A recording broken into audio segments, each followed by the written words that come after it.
Good evening, sweet world, and welcome to Bubble Wrap, recapping today's NBA games from Sunday, August 2nd, down in Florida. Shout out to everyone joining us live right now on YouTube. We see you. Much love to everyone listening to the podcast a little bit later, too, on the Athletic Network, Apple, Spotify, wherever you get your classics. Thank you so much. I'm J.E. Skeets, and joining us here on a Sunday night on the Zoom, we got Tass Mellis. Yeah, pop, people. Yeah, pop. We got the bearded one, Trey Kirby.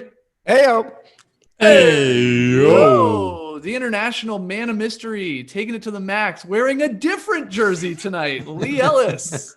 Friends, or I should say amigos. I've got Manu Ginobili Spurs jersey on. Yes, amigos. And last but not least, making the magic happen, JD. Hello. There he is, and here we are. Let's just get right into it on this Sunday night because we got a lot of games to talk about, some good ones, and we got some fun a little bit later in the show. I got some questions for you now that every team has played, once or twice. But I want to know, guys, do you want the good news first or the bad news first? What do you want? You tell me. Start with the bad, man. Start with the bad. Get it out of the way. Okay. Ooh, start with the good. You want me to start with the good? Okay, Trey, you decide. You're the ultimate decision. I'm feeling positive today. Hit me with that good news. Okay, I like that. Okay, we're sorry, Lily. We're starting with the good news. The good news is Buddy Hield stuck our first official wedgie from the NBA bubble. Yeah, baby. Brings us to 37 on the season. Now, Patty Mills also stuck one in the Spurs-Grizzlies game, but it came well after the whistle. That's a dead ball wedgie. We don't count those, but way to go, buddy. Way to give us number 37. It was our first one. We had a bunch in scrimmages. We decided we contemplated whether or not we should count those. We said no, they're just scrimmage games. So we got one task. 37, man. 13 to go. We're cooking. We are cooking. 13 to go. High hopes for those people out there who think we're going to get to 50. I think 44 is a nice number for everybody to aim. Oh, you're undershooting it, man. We're getting 50 for sure. We had the question coming in, or the ball's going to be stickier. The answer is yes. We saw 2 preseason wedgies. We saw this one. We saw the Patty Mills after wedgie. We had a pigeon on top of the backboard. The ball is sticking in Orlando. 60 is on the board, if you ask me. Oh, you've been spending a little too much time on the water in a boat. You're going little batty. Somebody had their Sunday scaries on Sunday. I think they're DK. Yeah, okay, look. Well, 44 says Tass. I still hold out some hope we get a little bit more than that. 50 is going to be tough, but it would have been nice that Patty one. That was a spectacular wedgie. That was a deep wedgie and a good, crisp thud in there. I mean, gross. Are you talking basketball still or what, man? Yes. I mean, he just launched that. It was, he was going to take that shot anyway. I really like that one to get in there because it was just a beautiful wedgie, and that would have gotten us off to a great start. But that was seconds after the whistle. It wasn't even close. It wasn't even bang. But think about it. Like in Australia, there's always a time delay, so maybe we can incorporate that into it somehow. Oh wow, that's next level thinking. I love that. All right, so we are at 37 wedgies if you're keeping track, and the magical number is 50. Can we get there? We count the playoffs, of course. All right, let's get to the bad news. Magic forward Jonathan Isaac, he badly re-injured his left knee on a drive to the basket tonight. Split 2 Kings defenders. He went for like the jump stop in the lane and the knee buckled. No player hit him. He just straight up buckled there, collapsed to the floor. I think it was Nick Friedel pointing out how Trey, I watched this game with you. I remember it eerily similar to Derrick Rose sort of in 2012, how it happened. That jump stop sort of then buckling with the knee. So Jonathan Isaac, he's wheelchaired out.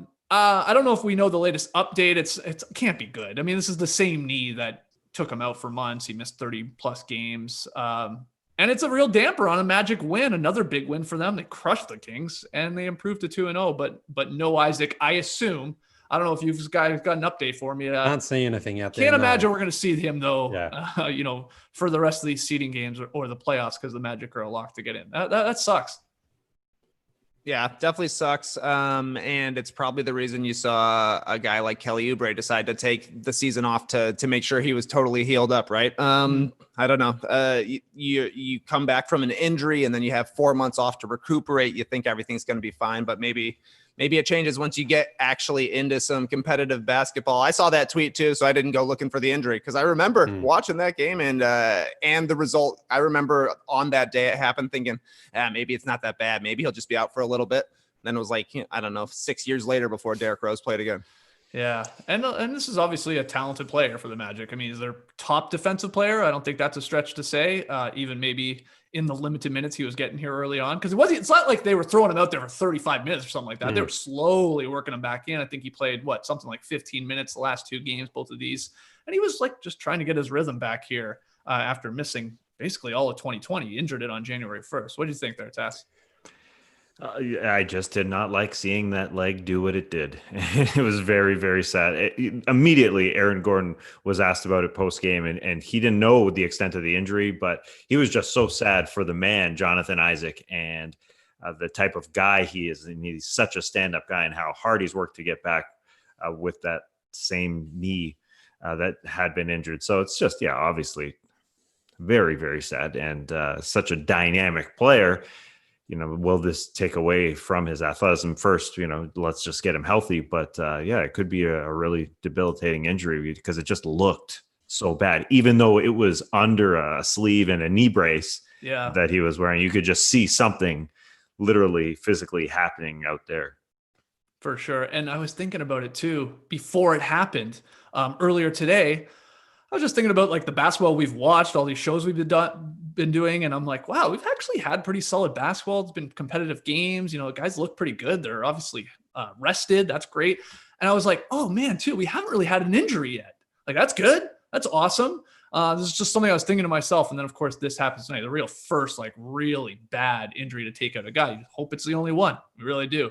And again, that came in a Magic win. They put up, they're averaging like 130 points here through their first 2 games and have been on fire. If you go back to the actual season in terms of scoring the ball, they're going to be pretty much a lock, right? For the 7th seed. Like, they're very likely going to be playing the Raptors again in a first round matchup, and not going to have a guy that you would love, even if he is playing 20 to 25 minutes, whatever he could get up to against the Raptors, where you could stick him on a Siakam, or you can put them on one of their obviously talented offensive players and try and slow them down. So that's tough for the Magic fans out there, but they did get the win. Terrence Ross, flamethrower off the bench. Vucevic doing things as well. I know Lee doesn't like Vucevic, but give him a little kudos there.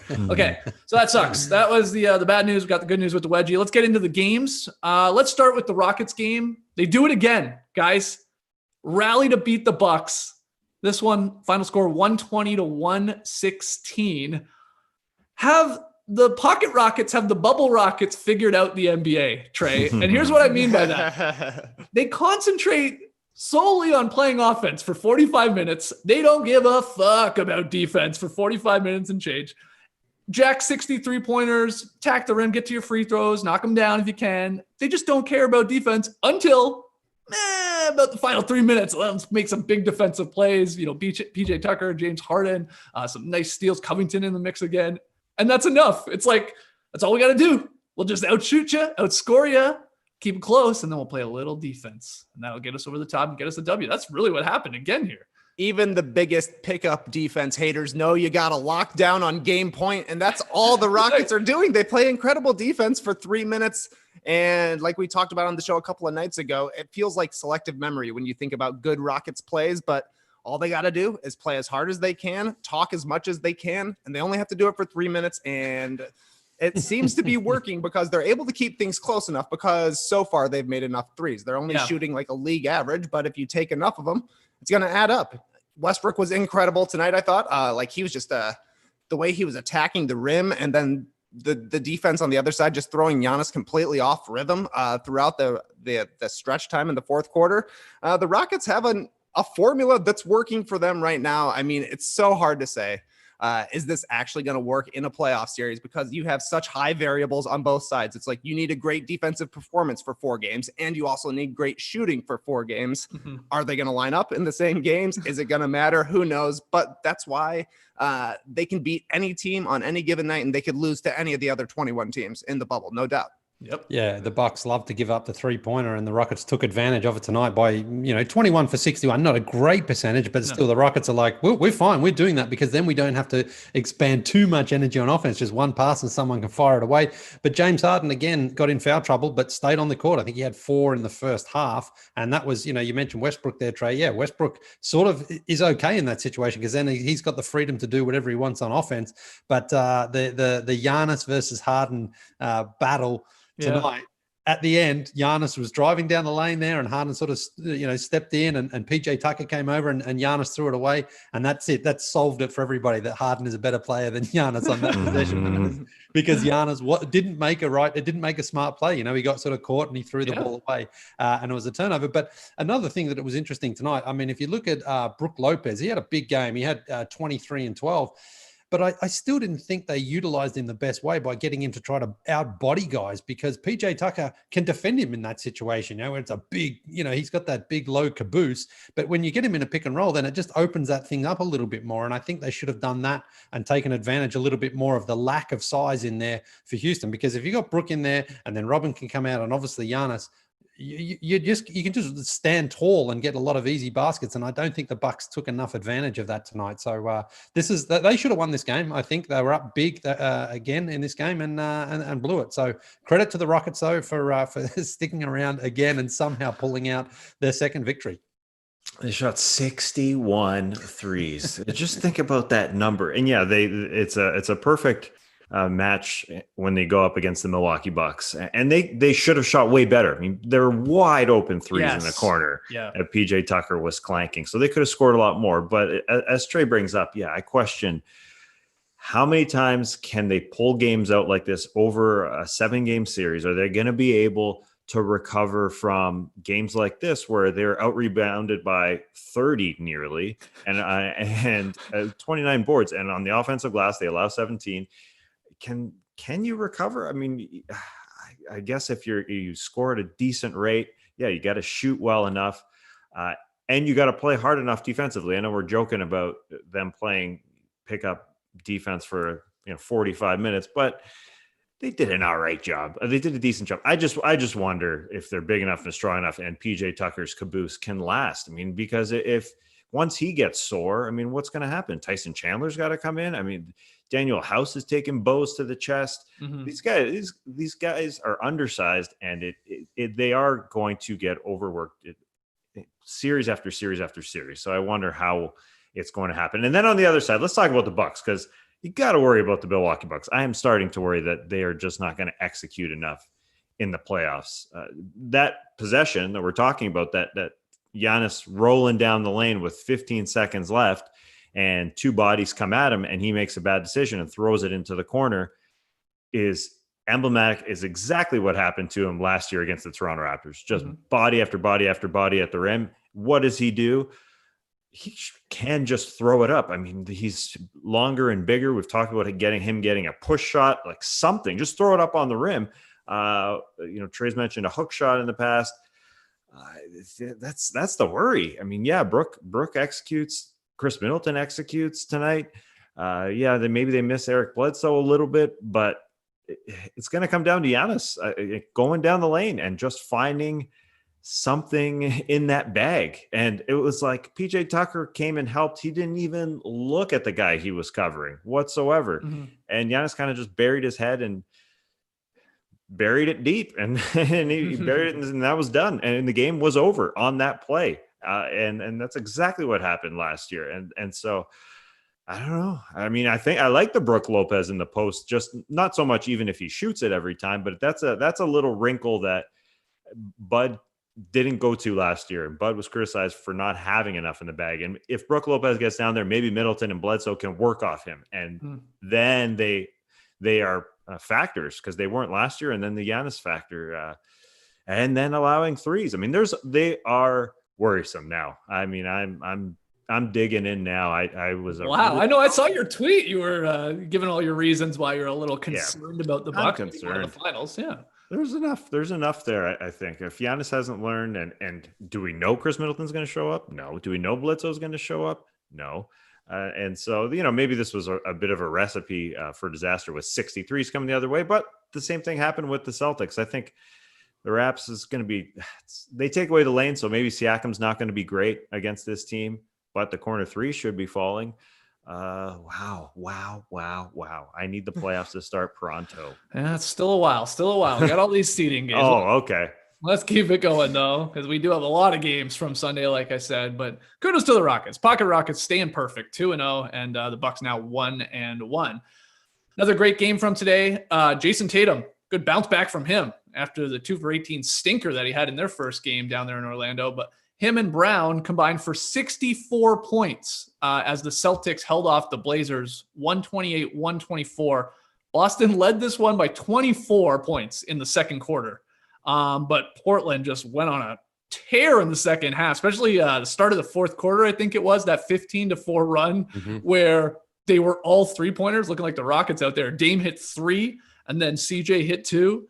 And it was suddenly a game and the Blazers had the lead at one point, but Celtics closed it out. I mean, Tatum a monster game, but Jaylen Brown, the real hero, I thought, in terms of being the timely bucket getter, and even Wario Hayward there with the mustache. He had some big ones too, and they pulled it off, and they hit 18 for 30 from 3 and held on to get the win. This was a really entertaining game because, you're never out of it in the NBA. Let that be your lesson learned. I don't care if it's 20 at the half. That team can come back, especially if you've got a guy like Dame on your squad. And they did that. So it was an entertaining game. What was the big takeaway from this one? Start with you, Lee. Well, yeah, it was that last quarter there between Dame and Jaylen Brown going at it. Jaylen Brown seemed to always answer whatever Dame had. And Dame had a couple really late that just rimmed out, a couple of his classic logo Lillards that looked pretty good, but they just didn't quite drop. And the Blazers to fight back from 24 down and give themselves a chance to win are probably going to be sort of kicking themselves a bit now that they weren't able to close it out. But I thought Jason Tatum clearly, he shook off the rust from that first game as well, got off to a good start. And I think Brad Stevens was like, let's try to get him going early. Let's try to get him some baskets. And he was much better, much better performance. But yeah, lots of things to like about both teams, I think, here really, because the Celtics got, good contributions from everybody. And Daniel Tice, not a bad play for them. Like in that role there, what he has to do. He's a big body. He can defend and he can spread the floor. He didn't actually shoot a 3. I thought he did, but he didn't. But he's one of those guys for them. He's going to have an important role because they don't have a lot of good defenders. They've got Cantor, who's a big guy, but he's not a great defender. So they're going to have to use him down the stretch in these big games. But overall, fun game. Didn't look like it was going to be like that in the first half. And but it's hard when Lillard's got that going, man. You just want to see him. You just want to see him finish it off because he is so much fun when it's fourth quarter and the challenge is on, and he's just throwing them up from everywhere. So the Beantown boys won't be happy, but I was sort of pulling for Lillard in the end there today because it'd be great to just see him finish off and get the win after such a fun last quarter. I thought he doesn't throw him up from anywhere, Lee. Kind of a little bit of a panic move, didn't you think, when he had the 3-pointer, about 6 seconds left, and ended up having to dish it down for a quick 2, but no timeouts remaining, so they weren't able to really get a play going the other way. It was just an incomplete pass deep from Nurkic, right?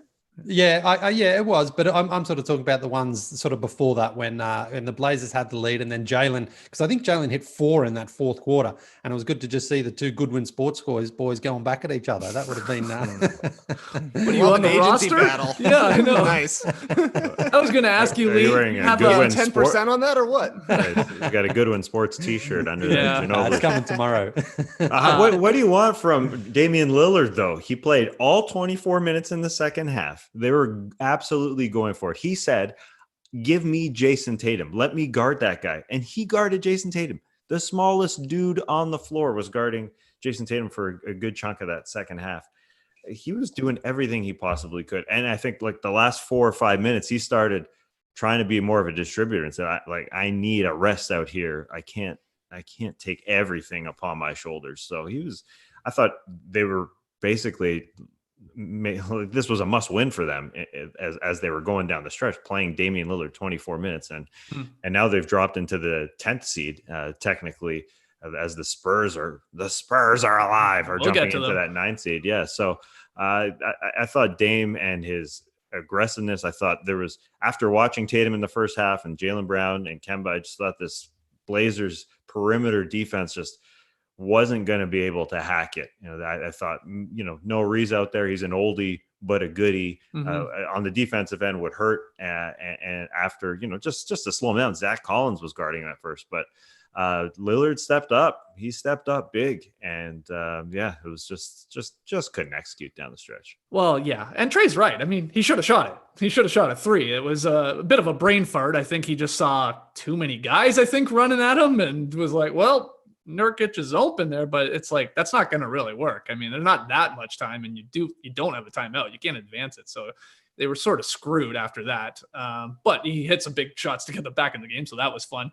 Man, the Celtics too, Tatum was going to bounce back after the 2 for 18. So he has a monster game. Jalen again looked incredible. They were on fire in the first half. They couldn't miss threes.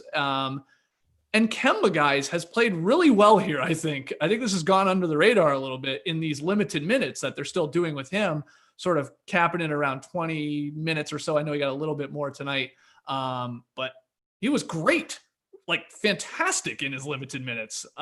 So if you got Kemba completely unleashed, with JJ being Jalen and Jason going off, like, damn, this team's got the offensive firepower with these 3 guys that could go for 25 easily any night, the 3 of them. Can they just get enough little defense on the other end from your guys like Smart and you're like you said, Lee, Tice? I mean, he got bodied a little bit by Nurkic. He's a smaller guy than Nurk. Nurk's a monster and has been great since coming back from injury. But Celtics, I think, despite the 1-1 record, are feeling pretty good about being 1-1 overall and how things are going, especially getting Kemba back into the mix.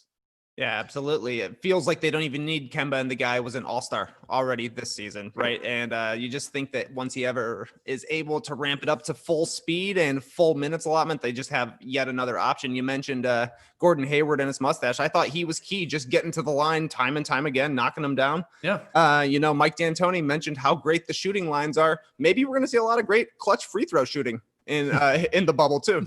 Everybody's used to shooting in the same spot. I was impressed with the way guys were knocking him down. Hayward, you got to give him props. His move is to just dribble, stop. Guy keeps going, hits him on the arm. See you at the line, buddy. I know, it's methodical. I'm just stopping here. Yeah. A couple other notes from this. I thought the Beantown boys were going to be going crazy here, maybe on tonight's show, with a couple of these very questionable late calls. I don't know which one was worst. The over and back call on Tatum we could get into, or there was then that loose ball foul, I think, on Tice.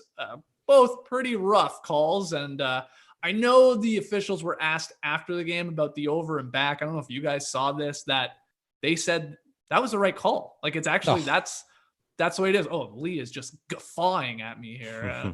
How is that the right call? How is that the right? Jason Tatum was in the backcourt when he made the pass. They're saying the ball, Lee, crossed the plane backwards. The ball, they said, went into the front court. He didn't touch the front court. You're right. Yeah. And that the ball came back to an established player in the backcourt. And that's the rule. It's bullshit, not the though. feet, it's the ball. Because the ball, if the ball is over the line on if it's going out of court and someone grabs it and throws it in, that's not out of court. Why is it different? I know, but this is mid-court, my man. That's a stupid rule because it's your body position. It's your foot. It's your foot position. It's your foot position. So I think that was a bad call that they called it. Now, I think when they initially called it, they just assumed Tatum was in the front court and Hayward sort of caught it while he was still in the backcourt. And then obviously it would have been the right call. Right. But Tatum... It also was not a reviewable call is what they... Yeah, and I heard Van Gundy saying as well. And it should be a reviewable call. And it's because it was in the last 2 minutes. Van Gundy hates review except for when something is not able to be reviewed. And then he says, we got to be able to review that. Yeah. You got to change the rules. Yeah. But I just can't believe the interpretation of that is the ball being in the, over the imaginary or over the line in the air. It's where your feet are, because that's where what the rule is for everything else. If your feet are inside the court and you jump out of the court and touch the ball, you are not out of court unless your feet touch the ground. Hey, dude, I'm telling you what the official said the rule actually is. I'm not saying he's telling you the rule about the sideline. Yeah, you're going to wear a ref's jersey tomorrow night, aren't you? On the show. Well, listen, it is weird. It is weird that you hear that for the first time. You hear from the referees. And I feel like I've never thought that was the rule ever in my life. Oh, yeah. And there's just so many rules that, like we all grew up with the idea of your feet are on midcourt, but it's the NBA rule is different. We got to make universal rules. That's the thing. We got to get rules. Yeah, that was a Naismith. We need a Naismith to fix basketball. Couple other things just from the broadcast of this game all day long, actually, but specifically ABC. I think we could agree on. They cranked the volume on the fake crowd noise today. What did everybody think? That was so loud in that first one, which was on ABC, the Celtics Blazers game that we're talking about here. It was just like, what the hell is going on here? I'm not sure I actually disliked it. Did bring some more energy, but maybe I think they should have saved it a little bit till the fourth. You know what I mean? To those closer moments to then crank it a bit. Yeah, I mean, it definitely felt like the crowds were going crazy. And you know, like you're watching a game, but then you'll get distracted or you'll go make a peanut butter and jelly sandwich and then you come sit back down and you're paying attention. And suddenly it does feel like you're just watching a normal game and there should be fans there. And that's when it dawns on you, I'm not watching a normal game. There aren't there. Are they hearing this? I don't know, but I was hearing it loud and clear and it was working for me sometimes, I got to say. Yeah. I think the NBA has heard this show loud and clear. They heard that you can't go silent in the arena. It just doesn't work. So turn it up. Yeah, maybe they got to find the right volume. Yeah, but people they just want find it. The happy medium task. I'm with you. We were saying turn it up, but like they just cranked it to 11. I mean, save that for those late game situations. That would have been really nice little surprise. But yeah, I'm overall better it being louder than I guess being a mausoleum. And quiet. I saw Angel McCautry, a WNBA player for the Aces, tweet tonight. The NBA has great cheering sound effects. We need cheering sound effects for our games also. They're feeling it too. They're like, NBA's doing it. Yeah. Bring it on over to IMG Academy there. I did find out, at least I think I did. A lot of people were tweeting at me because I asked Trey, I said, are they hearing this? Like, are the players hearing this in the arena? I mean, it being, much louder. And from again, I guess Taylor Rooks talked to Jesus Amaro, and she said you can hear the fans like this piped in stuff. So the answer I think is yes, and I think Ben Oliver talked about it too on the podcast as well. One of the podcasts he did too. Him and Taylor Rooks being in the bubble. So yeah, I guess they're hearing it.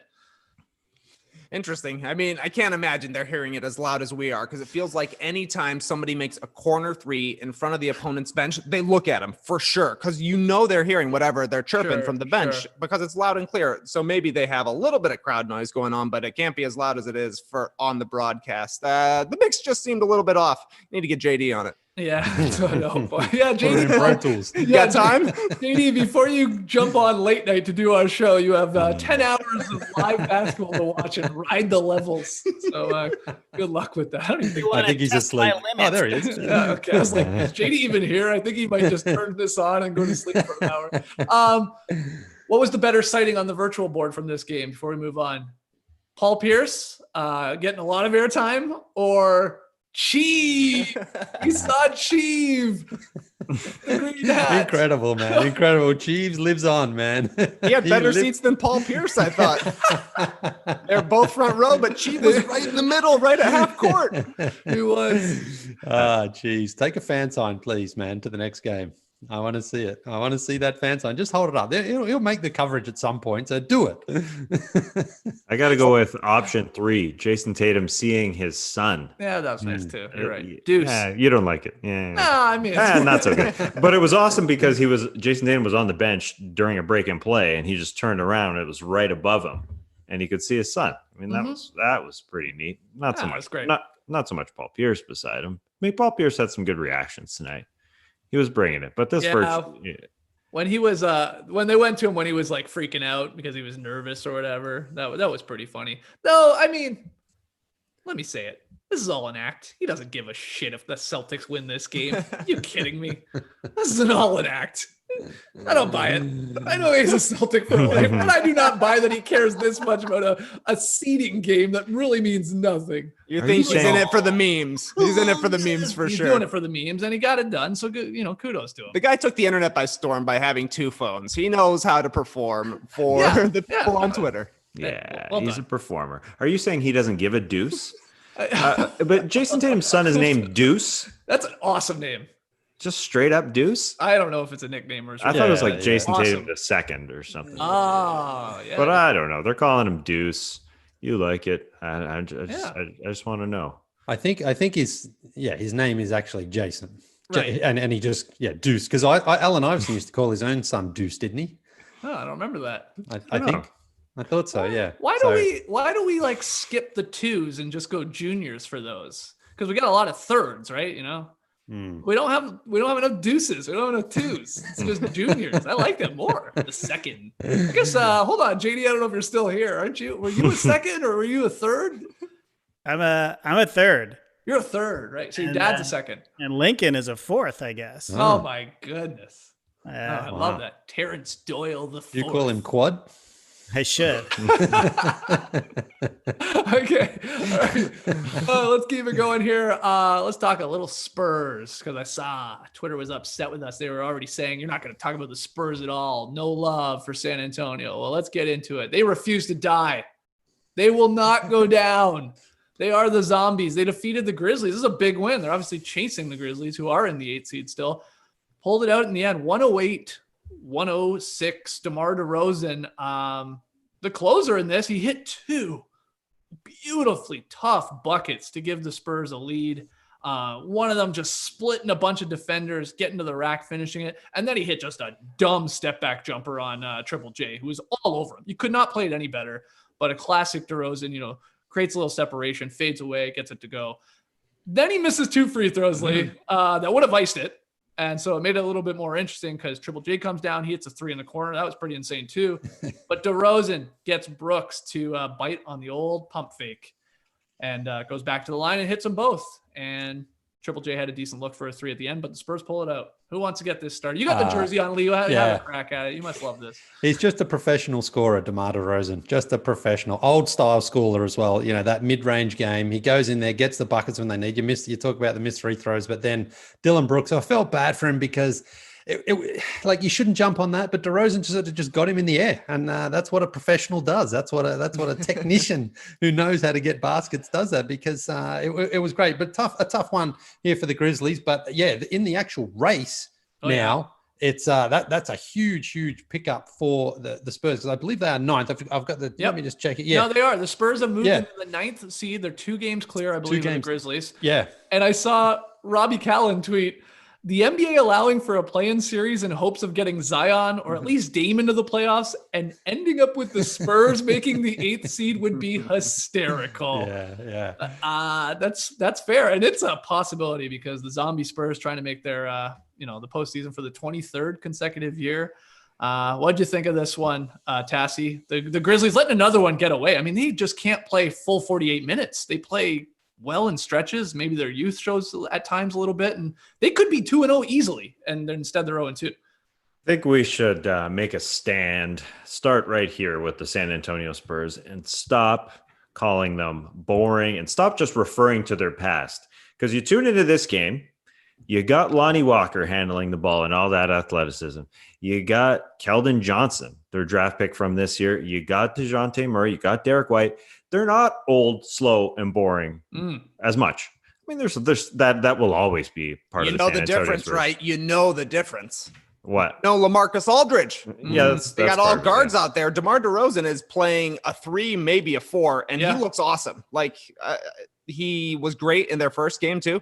Kind of the same thing, kind of non-distinguished game throughout today, but then really took over in the 4th quarter. He just looks so much quicker than anybody that you can throw on him, since there's 3 other guards out there besides DeRozan. He's looked really good so far, and the team just definitely feels a little quicker, a little more youthful without Aldridge in there taking up space and taking up possessions in the post. Pirtle's been really good as a center, and I think he just brings a little different version of athleticism. And it's really weird to see DeRozan, Pirtle, and Rudy Gay out there, because people call the Raptors the new Spurs, but now the Spurs are the new old Raptors. It's really crazy to see. But DeRozan has been incredible so far, I think, in the bubble.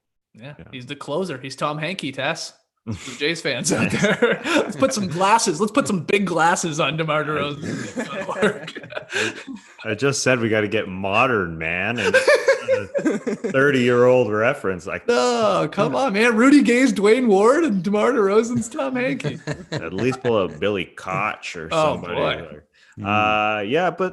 They're playing 4 out, and Jakob's just the rolling man, and Aldridge is out of there, and there's a lot of athleticism on that team, and we just always go back to that old well. You see old Popovich sitting on the sideline, but he adapts, and it's totally different. And Keldon Johnson's a fun player, and Lonnie Walker's a fun player, and Robbie Calland is right. As far as it would be funny. It would be very funny because that's what everybody thought. Oh, they did this for the Pelicans and Zion to get in. Okay, Lillard, that would be awesome. And if it was the Spurs, even John Morant, the Grizzlies, a young up and coming team, and if it was the Spurs, you're right, Tass. You're right. It's a different Spurs team. A lot of youth on that team now, but it would be hilarious. Not good for the ratings. But listen, the Spurs aren't taking the 8th seed. They're not outright out there. And So they're 2 games back right now. Yeah. Do they have to be 1 game back at worst? No, 4 games, man. They have to be in the 9th seed though. To they play. can't be Right. Yeah. The 9th seed is the key there for them. Yeah. And right. they actually have a bit of a disadvantage with that. Correct me if I'm wrong, right? Because the Blazers have played more games or something like that in this weird tiebreaker situation, they could in theory be ahead on the win percentage. You know what I mean? Like down to the down to like the third decimal or something. Like it's something weird like that. They have a little bit of a built-in advantage, but Spurs just keep racking up wins. Here's the question. Jeff McDonald, I saw tweet this. I want to hear your take. Everyone watching live on YouTube too. If the Spurs finish 9thly, and they qualify for the play-in games, but they ultimately lose, let's say to the Grizzlies, they lose the play-in games. Let's say they win the first one, and then they lose the second one, so they're not in. Does that count as the Spurs making their 23rd consecutive postseason berth? Is that part of the postseason? Don't you dare No, say not yes. for me. Not for me. No, you've got to be one of the 16 teams in that first round. My man. It's after the season. This is but it's not the playoffs, is it? It's not the playoffs. Ooh, it's a play-in. It's not part of it. It's the play-in, but it's not the playoffs. Semantics, you're right. You've got to be off, not in. Yeah. The NHL fooled me because I kind of want to get into the NHL right now. I'm an old Flamer. I'm an old Calgary Flames fan. But the Calgary Flames are playing. Basically, there's a play-in tournament to get into I think they've invited 24 teams down there, so there's 8 that'll get cut. And so they won. They beat the old Jets. They shot down those Jets, but I'm not counting. This is not the playoffs. Now, the baseball wants to add 8 teams or something. I don't know. Well, I was going to say, when they do the baseball wild card, does that count as making the postseason? Oh, yeah. Like you made the playoff. Yeah. Okay, it's the same damn thing then. No. It's a wild card different sport. We don't do that fuddy-duddy stuff. It is a different sport. It's a different sport. I agree with that. You got me there. You got me with all your rules tonight, Lee. Hey, all the fans in the YouTube comment section too are saying no, it doesn't count. Yeah. So there's one old Calgary fan in there. He must be. Who is it? Almaquio Fleury? No, he wouldn't listen to us. I guarantee that. Jerome McKinley. Well, as long as we're talking rules, I can't believe I have to say this, but Greg Popovich, tuck in your shirt, man. That polo shirt is gigantic. Are you kidding me?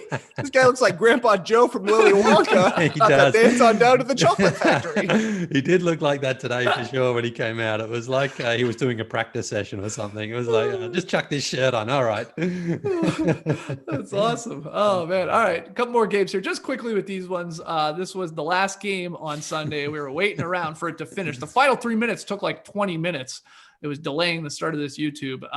Suns, though, shocked the Mavs. 117, 115. The Suns still perfect down here in the restart. They're still alive in this thing in terms of the race. I mean, they have to basically, feels like they got to win every single game. And they got two of 8 taken care of. Booker fouled out. Ayton was in foul trouble, but they somehow pulled it off despite Luka going for 40. I didn't watch this entire game. Really started to tune in sort of as the Bucks Rockets was wrapping up. But has anyone got thoughts on this one? I guess Tass, you were watching a good chunk of this. I saw you had it up on your projection screen there at one point. Yeah, I saw Kristaps Porzingis got to poke out a wedgie with the old a pigeon, pigeon, which sitting on top of the backboard. Kristaps got the old broomstick out, and Boban was sitting on the bench. He was jealous AF. He should be the one poking it out. Great. But it is wild that we railed against the Phoenix Suns for being down there, period, and now every single team that's below the Grizzlies are within those 4 games. All of them, Spurs, Blazers, Pelicans, Kings, and Suns are within the 4 games. So it is going to be a race. I do want to, I watched them play, watched Cam Johnson is fun. DeAndre Ayton is fun. I start thinking everybody thinks the Pelicans have the best young core, I guess, of the teams that are sort of on the precipice, but starting to buy the Suns a little bit. If DeAndre Ayton can play like this, he balled out the other night, and not as good tonight. But yeah, I'm digging it. I'm digging it for now. I don't know how long it lasts. If this is just a little flash in the pan, but yeah, they are enjoyable, and they don't even have Kelly Oubre down there. No, let's put it this way: this was a game that the Suns would never normally win.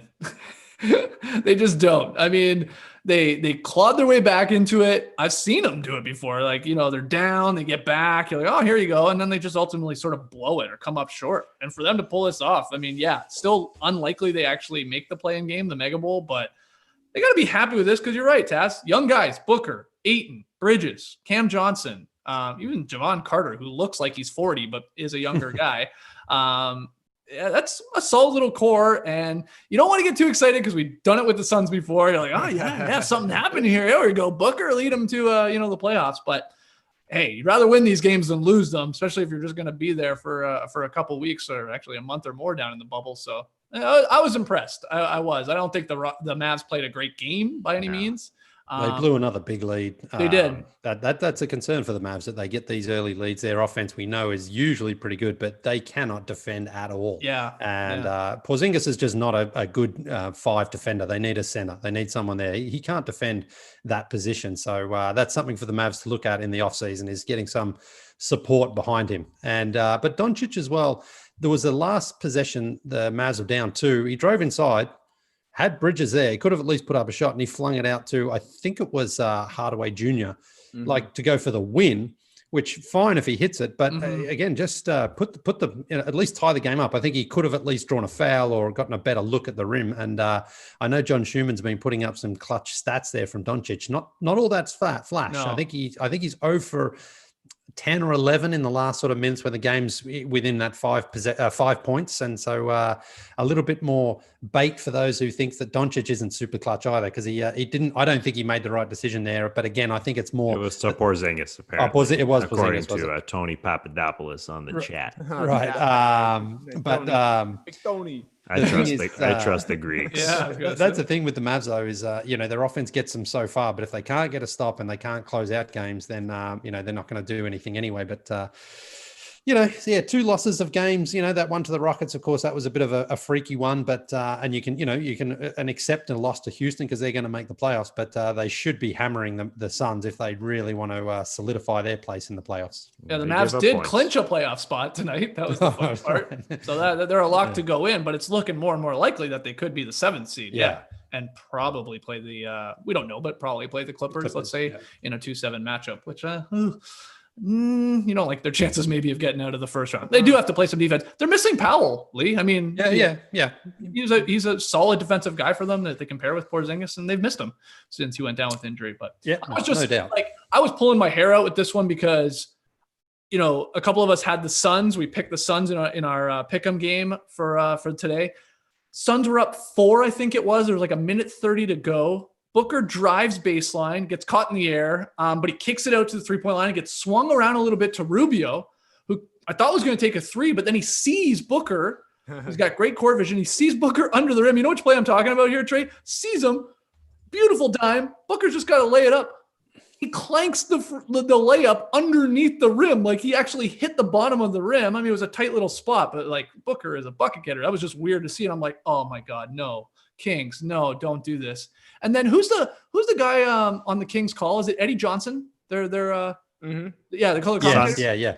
Yeah, Eddie Johnson. Suns, Yeah. excuse me. Oh, he's the color commentator. Yeah. Yeah, he was talking like the Suns were going to win this game. Like he was booking it. They were going to go 2-0. And there was 6 minutes to go. I'm like, what are you doing? What are you doing? How are you saying this? It's like, he's like, oh, that's a great thing. They're 2-0 down here already. I'm like, oh my God, there's so much time, man. So I was convinced they were going to lose this game. So I was happy they didn't, because I'm a big Devin Booker stan. So despite him fouling out, 30 points from him, got to the line a lot. So did Luka, and they got the victory. Eddie Johnson wasn't thrilled when there was double technicals handed out to Finney Smith and DeAndre Ayton for a little push and shove. He said in the old days, that's you just deal with that and you move on. But now the game's too soft, according to Mr. Jump Shot. You can't touch anybody. I agree with him. And then finally, we're talking about this playoff race in the West. In the East, it's probably over. We had the Nets defeat the Wizards 118-110 earlier today. The Wizards are now 7 games back of the Nets and the Magic with 6 games to go. We can cancel any plans we may have had for the Eastern Conference Mega Bowl. There's just no way this is happening. Nets got the win. They're mid 3, let's call them, of Karis LeVert, Allen, and Joe Harris. All had great games and they got the victory. But you might as well send the Wizards home now, Tass. Like they're whoever's still left on that squad. I know Thomas Bryant had a monster game. Brown Jr. looked good again, but they're not going to be forcing anything here. I think some of these teams got to go Nets got to go 3-3, right? And Wizards would have to win outright to even force something. They're not worth it to talk about. Yeah. No. See you later. Hold on. Let me just mention Cam Payne. He's a Phoenix Suns backup guard. He disappeared from the world. It seemed like from the basketball world for a sec. He was on the Bulls. He used to dance with Russell Westbrook. That's probably the most known fact about him. And I just want to mention him before he disappears again. I hope he doesn't disappear again because I like watching him play. He's got a lot of enthusiasm. Hit a big couple threes tonight for the Suns. And since we're talking about the Wizards, I just want to mention Cam Payne because he's more interesting than the Washington Wizards. Oh my God! Bye, Wizards. One final note then about the Suns. Trey, what do you think of Javon Carter with the black and the white shoe? You see that look? I've seen that look. Yeah, I saw that look. And Shai Gilgeous-Alexander wears shoes that are different colors on different sides too. So your feet look different. It always throws me off. Even when it's intentional, it looks unintentional. And I don't know. I just really can't get behind it. All things considered. Yeah, it doesn't look that cool. Right. It doesn't look that cool. Yeah. And look, for me, I don't want to be drawing attention to my feet in that way anyways. I mean, a light color shoe, your foot looks humongous. I love it. A dark shoe, your foot looks tiny. It's gonna people think how is that guy even walking straight? He should be curving sideways. I don't know. All right. Well, for the listeners out there, we got to take a quick break to hear from our sponsors. Okay, guys, I've got 3 questions actually for you. First one: now that every team has played again, 1 or 2 games here, I just want to know. You can pick from any squad. They didn't have to play today. Which player has impressed you the most so far down in the NBA restart at Disney World? Get us started. Who's impressed you? Yusuf Nurkic from the Portland Trailblazers. His first couple of games back from that awful injury he suffered, I think it was February of last year, I believe. And he's come back, and in the scrimmages he looked good, but they're obviously not games that really count. But in the 2 games that have counted, he's been fantastic, I think, for Portland, and really just slotted back into that team effortlessly, and gives them such a difference because he's a big body. Offensively, he can score, and defensively, he challenges a lot of shots. But not only what he's doing on the court coming back from that injury, but also his grandmother contracted the COVID virus, and she was in a coma. Now, apparently she has recovered from the coma. She might still be, or she is still in hospital. So he's obviously playing with a heavy heart as well right now. He's very close to his grandma, and he, because she said she was feeling sick and he wanted her to go and get tested, and she wouldn't. She eventually did, and then things got quite bad. And I think he was considering actually leaving the bubble to go and to be by her side. But so, not only is this guy dealing with, a a psychological return to the game because of how it ended for him, or nearly 2 years ago. But he's had to play with that on his mind, and he's been performing. I mean, he's been scoring the ball well. He's been just so he's important. Filling up the box score. Yeah. I mean, yeah. every today, woe boy that I get ready for, I'm like, well, Nurkic has to get an honorable mention. Yeah. Yeah, 30 and 9 today with 5 assists and hit a 3-pointer as well in 32 minutes. But just for me, like, he moved out on the court like you wouldn't know he's coming back from such an awful injury. Like, he looks great out there. He's always a big guy anyway, but moves well. And going forward for next season, if he's still with the Blazers, then that's great for them, because they have certainly missed him, and he gives them a presence that they really need. Mm-hmm. Yeah, I had Nurkic down for this answer as well. Who do you got, Trey? I'm a Triple J lover. I love Jaren Jackson Jr., and that guy has been incredible, I think, through the first 2 games for the Grizzlies. He hit 6 threes in his first game, 33 points, and then another couple tonight, 21 points, and that huge clutch one. It looks ugly, man. You can't deny it, Lee. It looks very weird, but the guy shoots 40% from 3, and he's 7 foot tall, and he can make plays off the dribble. He moves very similarly to me, to Siakam, like where it looks like he's out of control. It looks like his feet aren't going the right way that they're supposed to do. It looks like there's no way that flip shot's going to get anywhere close to the rim, and somehow it just settles in softly. The way he plays defensively as well, he fouls too much, but he can protect the rim. He can switch on to guys out on the perimeter. Him and Ja, man, like as a combination, they're just so perfectly suited for each other that hopefully they're able to build that chemistry over the years and just become an awesome combination together. Yeah, that's a good pick. Who you got, Tess? Well, I'm a front runner, so I want to talk about the good teams. I'm going to talk about the Lakers. And Kyle Kuzma has been really impressive. He has been, I think, their 3rd best player, even though he's coming off bench. He's just really, really solid. He is getting down and dirty on defense. He's staying down in front of perimeter players, in front of guards. I mean, he shut down Kawhi a couple times in that first game. He is not a guy you think of when you think about defense, but he's played really well. He's scoring very well at 16 points a game.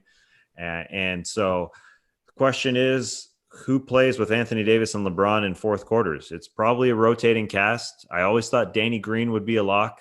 But besides that, I think Kuzma is even more of a lock than Danny Green at this point, because he can put the ball on the floor, and they're missing a couple guards. Caruso's obviously in that mix, but he has played like their 3rd best player, like that player that they've always dreamed he would be. Now it's only 2 games, but he's looks like a different player out there, and he doesn't hog it, and that he's part of the system. And so I think he is going to be playing down the stretch. If he's playing like this, I think he would be their number 1 option besides, their superstars right now. Yeah, those are all great picks. I also had Nurkic, like I said, and we already talked about him. Kemba Walker in limited minutes has, I think, been played shockingly well for the Celtics. So he's been great. Let's hear from you guys, though, in the YouTube chat. Throw them in there. If you're listening to the podcast, tweet at us at NoDunkSync. All right, we'll flip it up here. Second question, which player has disappointed you so far down in the bubble? What do you got, Trey? Gotcha. 2-pack of Pelicans. Can't deny it. Zion Williamson has been a disappointment in the bubble. 30 minutes so far, he's a minus 33. And it just looks awkward when he's out there. He's been able to score as he is usually able to, especially in that first game. The second one, a career low in shot attempts, and he just doesn't look like he knows where to be defensively. He looks just a little bit out of it. He looks shoehorned in offensively. I thought that for the first time really this season, he's actually looked like a rookie out there. And, coming into the bubble, everybody wanted to see Zion, and it almost felt like the whole reason we were having this tournament was to get to see Zion and to see him perform. And that hasn't been the case at all. It's been a bummer. I just think that the restart has not gone the way anybody thought for the Pelicans. And that's my other guy. Lonzo has been really bad as well. He's been brutal. His numbers are atrocious. He's got 11 points on 4 of 19 shooting so far. It's just not good enough. He doesn't want to shoot when he gets in the lane, because if he gets in the lane, he's either going to miss it or maybe go to the foul line, where he's really been struggling at the free throw line. The turnovers are up. He hasn't performed at all for New Orleans, and that's probably part of the reason they're 0-2. Yeah, Pelicans have been outscored by 37 points in the 51 minutes he's been out on the floor too. Yeah. And he's like a decent defender. So that's really crazy. Shooting 21% from the field, 25 from three, and 25 from the line. I mean, you're going to need more from Lonzo Ball to help your chances of forcing the Mega Bowl there. So, okay, a couple pair of Pelicans from Trey Tass. You go next. Who you got? Well, just breaking news here, since we're talking about disappointing players, disappointing news. Jonathan Isaac suffered a torn ACL in his left knee, and he had missed the 31 games with the knee injury earlier. And so now a much longer rehab awaits him, according to Adrian Wojnarowski of ESPN. So terrible news there for Isaac. I don't know. I'll go like as a very lesser role player that no one expected a lot of in the bubble. Wasn't going to play a huge role, but Dante Di Vincenzo of the Bucks has been thrown into a starter's role because Eric Bledsoe contracted the virus, hasn't played quite yet. And Eric Bledsoe hasn't been a star when it comes to the postseason. He fades in and out of playing really well, gets benched. Sometimes they don't finish with him. So I had dreams about Dante Di Vincenzo jumping in there and just playing great and sort of stealing, like just giving them a little bit of a solid point guard play, just solid play that they could depend on, because I'm definitely worried about the Bucks supporting cast. As I said at the beginning of the show, I'll flip tomorrow. No, I won't flip. I'm worried about this team, and Dante Di Vincenzo has not been overwhelmingly good. He turned the ball over a poop ton today, and that athleticism, it was sort of negated by the Houston Rockets. He is a very, very athletic guy, but the ball handling isn't quite there to be a starter. And even as a backup, I mean, I think he's solid. But you got George Hill beside him. The rotation with the Bucks, it's a funny thing. They want to. It seems like Bud wants to play everybody. He wants to throw DJ Wilson out there. He wants to throw Marvin Williams out there. He wants to throw Ersan Ilyasova out there. And I don't know how that's gonna how well it's gonna bode when it comes to deep into a conference finals. It's fun now. It's fun when the Hawks are winning 60 games, but I don't know. I don't know. And Di Vincenzo didn't do anything, especially tonight. He was better in the first game, but to really make you feel like, all right, we can put him out there in the fourth quarter. Who you got, Lee? It's your man, Tim Hardaway Jr. Not a bad game against the Rockets, actually had 24 points, but tonight 0 for 8 from downtown, 1 for 12 from the field in total. He's taken 12 shots in both games. He's taken 8 threes in both games, and feast or famine with Tim Hardaway. Yeah. He could easily come out in the next game and have 40. That's just the way he goes, but they need more consistent production from him. And tonight against the Suns, great opportunity, got the shots, couldn't knock him down. So that's what you get with him, though. He's a sort of high risk, high reward player. But to go 0 for 8, like that's just not good enough. They need better consistent production out of him. So expect him to bounce back, but also expect him to have another stinker or two while he's down there, because that's kind of the way a lot of his career has gone so far. Speaking of guys that are feast or famine, my disappointing player, I hate to do this, and you can't throw a homer on me, Lee, because I like this guy. I love this Canadian kid. He's from Mississauga, Tess. We love him. It's Dylan Brooks. He has been brutal for the Grizzlies. And I am on record saying that one day this guy will contribute to a championship team. And I still believe that. I do. But dude, he might have to change his number. You're not the Canadian Kobe, Dylan Brooks. All right. He just takes the most insane shots at most insane times. And he's not hitting them right now. He was 6 of 16 in the Portland game, 2 of 9 from deep, 7 of 20 in the Spurs game, 1 of 7 from deep. I mean, he obviously gets good minutes. He's not bad defensively. He made that boneheaded play, of course, late, biting on the DeRozan pump fake. But he's just like, I think he's the guy in Canada, Tass, that goes to Tim Hortons and orders the Wayne Gretzky, which is the, the 9 and 9, the 9 creams and the 9 sugars. Cause he's just like, he just ramped up. He's got to chill. He needs some Sunday scaries in him, because he's like, the ball hits his hands. You're like, I'm going to shoot it. And you're like, whoa, relax. You don't need to, man. And it's good. You sometimes need, I guess Simmons has always talked about this. Like, you need like that irrational confidence in one guy on your team that thinks he maybe is the best player on the floor, and maybe it'll end up winning them some games. Who knows? And I still do believe in him, but holy crap, does he like just blow possessions for them. He just takes bad shots. And even if he's hitting some of these, you're like, that's not a good shot, man. It's like I'm pretty confident your team with John Morant and Triple J, like we talked about, Clark rolling to the rim and all these guys, you can do better than what you just chucked up there. So I hate to do it, but Dylan Brooks is disappointed. I don't know. He's having a good season. Before the shutdown. So he's maybe just struggling to find his groove a little bit more. Yeah, he's trying too hard to find his groove. I just pulled up this box score and I feel like Rajon Rondo. Like, what in the world? 20 attempts after 16 attempts. That's too many shots for Dylan Brooks. There's no other way to say it. Those should be going to other people. He should be taking like 8 shots a game, 12 shots a game, and making them good shots. I agree. Oh my God, the guy, he's legit thinks he's the Canadian Kobe. It's very, very weird. But he will. He's like a Tim Hardaway Jr. He will sort of have like a game where he'll be on fire, and then he looks amazing. And I'll have to shut up then.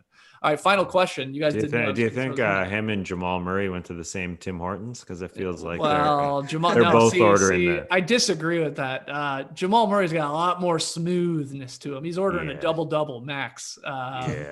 He ain't ordering. It was a stretch. It was a stretch for sure. But I mean, they both have that confidence that we've talked about before, which is rare for a Canadian. It looks like it's got the American vibe to them. I'm shooting it, but no, Dylan, you're just not as talented, unfortunately, I think, as Jamal Murray when it comes to scoring the ball. So, yeah, I don't know. It was rough to watch him. There was a couple possessions I couldn't believe he was shooting. I was like, what are you doing? And he even he hit one of them. I was like, that was still an ugly shot to take, like a dumb shot. You just chucked it up and it went in. The Grizzlies need another player. I know it'd be nice other people get shots, but they also need a small forward. Justice Winslow, if he was healthy, if he didn't get hurt in the ramp up and he was out there, it would be very, very nice. Dylan Brooks just shouldn't handle it as much as he's handling. Yeah. Again, I do like what he contributes defensively a lot of the time because the Grizzlies lack guys that can actually, shut down some of the better players, the opposition's best players. He helps in on that end of the floor, no doubt. And he can score, but man, he just takes dumb shots. I don't know why he freaks out a little too much. All right, final question. You guys didn't know I was going to throw this in. I just wanted to ask you, Tass, were you in my neighborhood earlier today? Because someone was bumping John Legend from their yard at unbelievable volumes. Yeah. It was amazing. I was doing that too, but I wasn't near your house. No, you live pretty far from me, or far enough that I wouldn't hear that. What album are they playing? What are they playing? It was All of Me, that one. Oh, I wouldn't do that. You wouldn't play All of Me? I wouldn't play the played out stuff. They're blasting it, huh? Wow. Blasting it. Old. Blasting it. I couldn't really even tell where it was coming from in the neighborhood here, but they were having fun. So, okay, I just want to check that you weren't driving by or something like that. I know you like your John Legend. Yeah. I went on you know how much I love John Legend? I went on a run with slow-mo John Legend songs in my ears today. It was fun. I was singing along. Well, it doesn't really, unless you're playing Green Light, doesn't really move the legs all that quick, but I had a good pace. Good for you. Guy. Good for you, man. All right, well, fantasy line of the night. Wow, this was a little difficult tonight. Honorable mentions to Thomas Bryant, 30 points and 13 boards in the loss. He plays for the Wizards, if you have no idea who that is. Damian Lillard. Thomas Bryant to me looks like a child actor who has grown up. He just has like such a youthful face. He does. He's got a decent game. Yeah, exactly. He was shooting the ball nice tonight. Yeah. Damian Lillard, 30 points, 16 assists. Huge. Tatum, 34 points, 8 assists. I thought I was going to be giving it to Tatum. Luka shot 1 million free throws and finished with a massive line. It was something like 40 and 11 and 8. I don't have it in front of me, but it was a huge line. But I am giving it to Giannis. I'm going to upset some people because people always freak out when I give the woe boy to someone on a losing team. Bucks lost to the Rockets. It doesn't matter. Your fantasy team doesn't give a shit whether your team that the guy's on won or lost. It doesn't count for any more points, all right? In no league I've ever played. So Giannis, with this line, guys, 36 points, 14 to 25 from the floor, 6 and 9 from the line. Nice. 2 threes, 18 boards, 8 assists, 1 block. 36, 18, and 8. And I would say, did Giannis have a good game? Like, that's the weirdest thing. Yeah. These lines with this guy. I'm like, it was a good Giannis game. It was a great go. That's incredible. It feels like to me that's sort of like prime Shaq. He would just go out there and get 38 and 18. And it was like, they probably win. Maybe they don't every now and again, but he just does that because he almost touches every possession for the Bucks when he's on the court. It's incredible. Yeah, and he was just like gobbling up rebounds. He wasn't jumping. Yeah. Tonight. Oh, yeah. There's a couple. He just Yeah. sucked it in. All right. So yeah, I know people are going to be upset, especially when I put it up to Instagram and tweet it out. Then everybody goes nuts. It doesn't matter. It doesn't matter if your team wins or loses. It really doesn't. All right, Lee, tweet of the night. What do you got? Yeah. Well, just before we get to that trade, did you see my boy Judgy tonight? Sock a dinger? He socked a couple of dingers. Two? Yeah. Double dingers? I think one was like 445 feet or something like that. I thought they clocked at 468. I actually saw Oh, is that what it was? Yeah. Oh, yeah. what was the Yeah. exit velo? Man. Oh, the Launch angle. velo. Come on. Five straight games. Oh, I know. They're saying he's on homered. pace 60 for 60. They're saying for Judgy. So Wow. I tell you Yeah. what, I don't mind the sound of a good clean dinger like that. I just you hear that whack and bang. It's gone. Love to whack and bang a clean dinger, baby. Manscaped. That brought to you by me. Okay, what's the tweet of the night? Right. Okay. So it originally comes from someone called Fake Mike Malloy, who said, Smart sent Melo shit and kept it in bounds. Bill Russell is looking down from heaven smiling, which of course can't happen because that caught the attention of the great Bill Russell, who retweeted that and said, just in case anyone cares, I am still alive. At least I was the last time I checked. I'm watching at Celtics versus at Trailblazers, at NBA on ABC. Hey, at Paul Pierce. Can you let them know I'm still hanging in there? Boom. That's a good tweet. That's a good tweet. So He's okay. great on Twitter, Bill He's Russell. incredible, but now Yeah. I need to know. Like we found out what was going on with Magic Johnson. Now I need to Yeah. know what's going on with Bill Russell, because you can't tell me Bill Russell's actually tweeting. No right? chance. There's No chance. way. But he's got a great little workshop going with whoever's doing it for him. Yeah. You know, Yeah. a family member or somebody else. I don't know. It's amazing. When you I'm really not even- make it, your thumbs don't even touch the screen, man. You just say the Yeah. words and they're there on Twitter. Yeah. I'm not even going to speculate. I'm just going to believe it's Bill because it's magic and it's beautiful. He's Sure. great. It was a good tweet. It's a good tweet, and he's alive and well. Who's the guy? Fake Mike Malone? Who'd you say? Mike Malloy. Yeah. Oh, fake okay, Mike Malone. Yeah. All right. Who's the real Mike Moore? I don't know. I thought maybe you could shed some light onto that. I thought he might have been a baseball guy or something. I don't know. Does he sock dingers? No one's socking him like a judge right now. Hey, when Judge goes yard, do you yell out "All rise"? No, but I might start now. But, it's just great. Every time I look on Twitter, Judgy's just socking another one. I don't know how the Yankees are doing actually, but I don't know, man. what about the Blue Jays? Are they even playing at the moment? Yeah, the Yeah, Jays they're are playing. They're playing. They're 3 and Still- 4 going into today. All Right. Let's go to bed. Pick 'em results from today. A couple of us had the Suns.